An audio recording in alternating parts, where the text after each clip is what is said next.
Alright, so in last class we were basically looking at printing text to screen, and so we were printing text such as the product of, because again we were looking at this example here.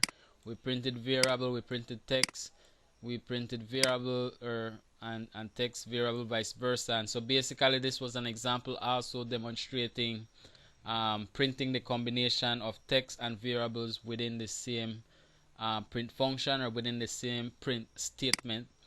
And so today's class will be focusing more on applying basic operations in Python. And so we had also looked at an example, and this example was basically just finding the product or calculating the product of x and y, which was 5 times 10, and that is what you are seeing here.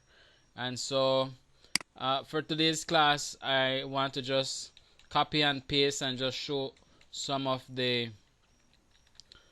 other operation here. I will just be sticking with the 4 operations at this point in time. And so we want to include the addition here, just the subtraction, and then we also want to include the division.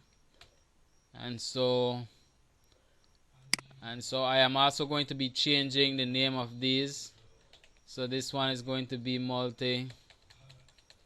Just put that there as add. And so this one is going to be sub.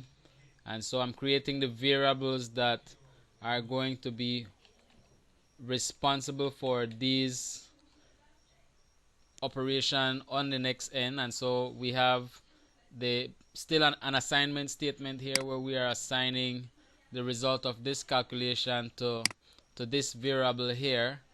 And so I am going to be copy and pasting this. However, at this point in time, this is going to be printing my multi, which is going to be the result from the multiplication there.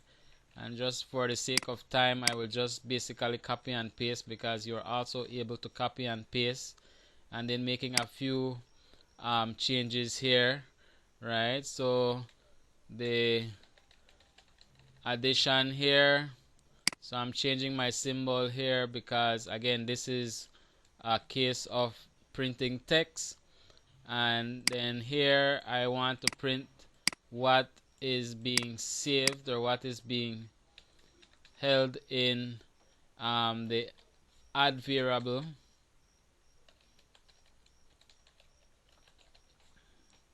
I have cap locks on. So alright, so the add variable, and then I also want to show subtraction here. So the difference here, and so this is going to be sub is the variable that is responsible for that one there, and then this one here was just division.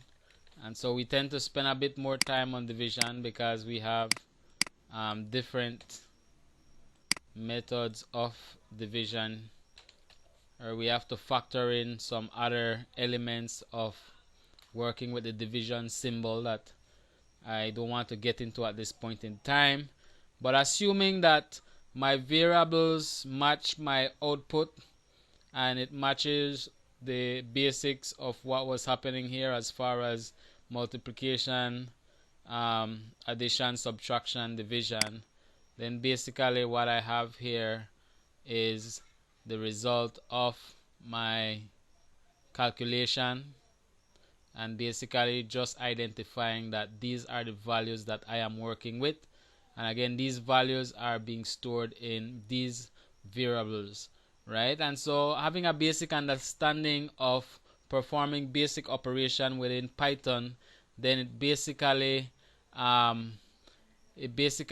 put a whole new spin on what is possible within Python, because again, these that you are able to perform here in Python, you're also able to perform on your calculator. And you also use your calculator for many advanced features of calculation, and so we can still apply those in Python, and sometimes it makes the process a bit easier using Python, and especially when you become more familiar with working with Python as far as receiving the values from the users as well. And so I'm going to be ending this tutorial here at this point in time. Again, you have the videos, replay the videos and practice, follow along, make sure that you understand the examples, and then if you are having problem, then feel free to ask questions when we meet in person. Until next time, goodbye.